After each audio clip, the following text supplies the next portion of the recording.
Hi everyone, financial year 25-26 में 12 लाख रुपए तक की इनकम पर कोई भी टैक्स नहीं है। लेकिन अगर आप शेयर मार्केट से कोई भी इनकम अर्न कर रहे हैं तो क्या तब भी 12 लाख रुपए तक की इनकम टैक्स फ्री होगी? इसका जवाब हाँ भी है और ना भी। तो आज के वीडियो में हम यही डिस्कस करने वाले हैं कि शेयर मार्केट की कौन सी इनकम पर आपको 12 लाख का फायदा मिलेगा और कौन सी इनकम आपकी टैक्सेबल हो जाएगी अगर वो बेसिक एग्जेम्पशन लिमिट से ऊपर चली जाती है। मैं हूं सीए श्वेता सक्सेना। आप देख रहे हैं हमारा चैनल टैक्स सॉल्यूशंस।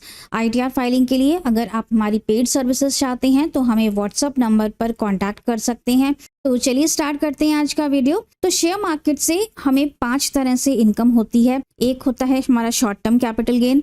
जब भी हम शेयर्स या म्यूचुअल फंड्स को 12 महीने से पहले सेल आउट कर देते हैं तो जो भी प्रॉफिट होता है वो शॉर्ट टर्म कहलाता है। फिर आता है लॉन्ग टर्म कैपिटल गेन।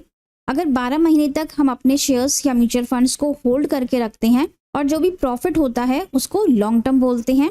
फिर आता है इंट्राडे। इंट्राडे का मतलब आपने सेम डे के अंदर ही सेल परचेज की है। फिर आता है फ्यूचर एंड ऑप्शंस। और 5वां आता है हमारा डिविडेंड, जो कि हमें म्यूचुअल फंड्स या इक्विटी शेयर्स पर मिलता है। सबसे पहले तो आपको अपनी आईटीआर फाइल करते समय अपने एआईएस, टीआईएस और अपने ब्रोकर्स के प्रॉफिट लॉस स्टेटमेंट को एक बार जरूर चेक करना है।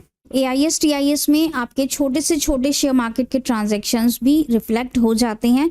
इसलिए जब भी आप अपनी आईटीआर को फाइल करेंगे, प्रेफरेबल टाइम रहेगा, बेस्ट रहेगा कि आप जून में या जुलाई में अपनी आईटीआर को फाइल करें। और फाइल करने से पहले आप एआईएस को और ब्रोकर्स प्रॉफिट लॉस स्टेटमेंट को जरूर चेक करें। अगर इसमें कोई भी ट्रांजैक्शंस आ रहे हैं तो आप अपनी आईटीआर में जरूर रिपोर्ट करें, वरना आपको डिफेक्टिव रिटर्न का नोटिस आ सकता है। किसी भी तरह का कोई नोटिस ना आए, इसीलिए करेक्ट आईटीआर फॉर्म को चुनना बहुत ज़रूरी है। आईटीआर 1, 2, 3 या 4 कौन सा आपके केस में एप्लीकेबल है, आपकी कौन सी शेयर मार्केट की इनकम है, लॉन्ग टर्म, शॉर्ट टर्म है या इंट्राडे है, फ्यूचर ऑप्शंस है, ये इस पर डिपेंड करता है कि आप कौन से आईटीआर फॉर्म को सेलेक्ट करेंगे। तो एक नज़र हम आईटीआर फॉर्म पे डाल लेते हैं। सबसे पहले हम आईटीआर 1 की बात करते हैं। तो आईटीआर 1 में शेयर मार्केट की इनकम्स को नहीं दिखाया जाता है। ये प्योरली सैलरी क्लास के लिए फॉर्म बनाया गया है, जिसमें आप सैलरी दिखा सकते हैं और 2 हाउस प्रॉपर्टी से इनकम दिखा सकते हैं। लेकिन एक बेनिफिट यहाँ पर दे दिया गया है कि अगर आपकी लॉन्ग टर्म कैपिटल गेन की कोई भी इनकम है, लॉन्ग टर्म कैपिटल गेन का मतलब हुआ कि अगर आपने शेयर्स या फिर म्यूचुअल फंड्स 12 महीने से ज़्यादा समय के लिए होल्ड किए हैं, उसके बाद आपने उनको सेल किया है और अगर आपका ये प्रॉफिट 1.25 लाख रुपए के अंदर आ रहा है, मतलब कि 1 लाख रुपए का प्रॉफिट है या 1,15,000 रुपए का प्रॉफिट है, अगर ये 1.25 लाख रुपए के अंदर आ रहा है तो आप इसे आईटीआर 1 में दिखा सकते हैं। लेकिन अगर साथ में आपका शॉर्ट टर्म कैपिटल गेन भी है तब आप आईटीआर 1 को चूज नहीं करेंगे और तब आप आईटीआर 2 को ही फाइल करेंगे। तो ये आपको बेनिफिट सिर्फ लॉन्ग टर्म के लिए दिया गया है, क्योंकि लॉन्ग टर्म की इनकम 1.25 लाख रुपए तक एग्जेम्प्ट होती है, तो ये आप आईटीआर 1 में दिखा सकते हैं। फिर आता है आईटीआर 2। तो आईटीआर 2 मेनली वो लोग फाइल करते हैं जिनकी लॉन्ग टर्म और शॉर्ट टर्म दोनों की इनकम हो। फिर आता है ITR 3। ITR 3 mainly business income के लिए फाइल किया जाता है। बिजनेस इनकम के साथ साथ अगर आप इंट्राडे भी करते हैं या आपका एफएनओ में कोई इन्वेस्टमेंट है या आप हेजिंग करते हैं, तो ये सारी बिजनेस इनकम्स हैं और ये आईटीआर 3 में रिपोर्ट होती हैं। इसके बाद आता है आईटीआर 4।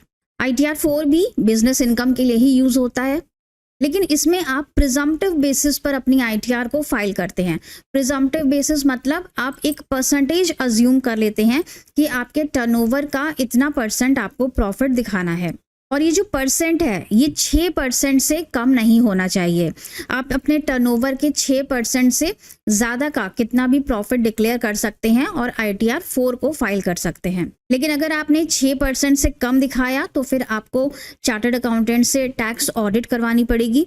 और आईटीआर 4 में एक कंडीशन और रहती है कि अगर आपने इस साल आईटीआर 4 फाइल किया और अगले साल आप आईटीआर 3 में स्विच करना चाहते हैं तो उस केस में भी आपको सीए से टैक्स ऑडिट करवानी पड़ती है।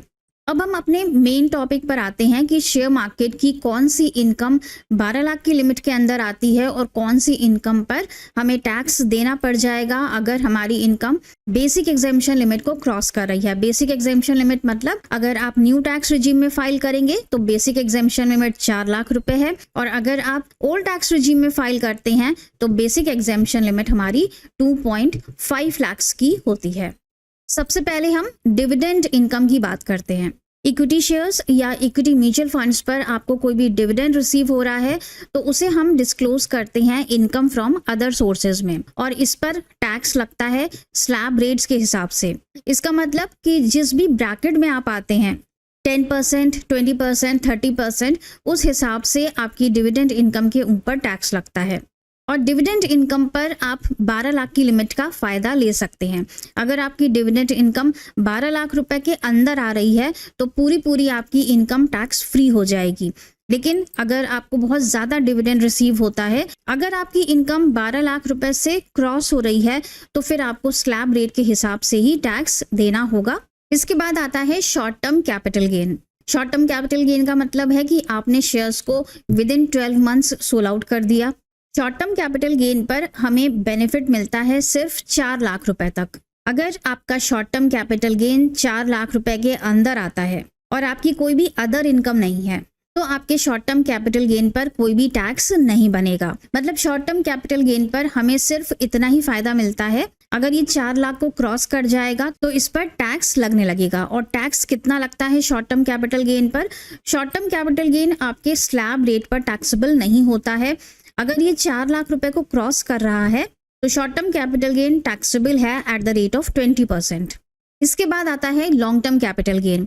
लॉन्ग टर्म में हमें 1.25 लाख का एग्जेम्पशन मिल जाता है। अगर आपका long term capital gain 2 lakh रुपए का है तो उसमें से 1.25 लाख रुपए एग्जेम्प्ट हो जाएंगे और बचे हुए 75,000 पर ही आपको टैक्स देना होगा। लॉन्ग टर्म कैपिटल गेन पर भी हमें 12 लाख का फायदा नहीं मिलता है। लॉन्ग टर्म कैपिटल गेन पर ना तो हमें 12 लाख का फायदा मिलता है और ना ही हमें इस पर बेसिक एग्जेम्पशन लिमिट का फायदा मिलता है। अगर आपका long term capital gain 1.25 lakh से एक्सीड कर रहा है, ज़्यादा है, तो जितना भी ऊपर का अमाउंट है उस पर फ्लैट 12.5% का टैक्स लग जाता है।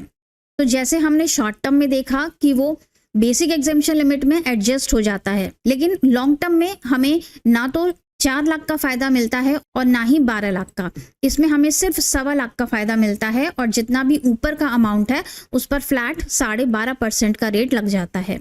इसी तरह से अगर हम आईपीओ प्रॉफिट की बात करें, आईपीओ प्रॉफिट को भी डिलीवरी शेयर्स ही माना जाता है और अगर इस पे आपको शॉर्ट टर्म कैपिटल गेन हुआ है तो उस पर 20% का रेट लगता है और अगर लॉन्ग टर्म कैपिटल गेन हुआ है तो उस पर 12.5% का रेट लगता है। इसके बाद आता है इंट्राडे एंड एफएनओ।